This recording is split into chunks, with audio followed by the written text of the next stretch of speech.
الحاجه الثالثه هذا بنات بحال كاسادوره.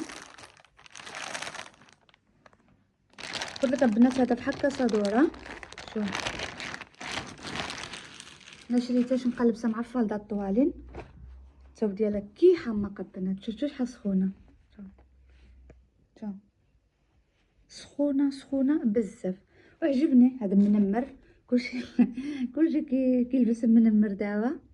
عجبتني وتجي لي حتى مع هاد السباطيه نملا فالده كحله وشا الكحل تجي واعره يا سلام. ها هي بنات شتو السري ديالها واعره وطويله كتجي شي حاجه على كاديره مزيونه. طلبت طايه اللي ما تجيني كبيره شي حاجه بغيتش نجيب طايه امي تجيني شي مزيره. ها هي صراحه واعره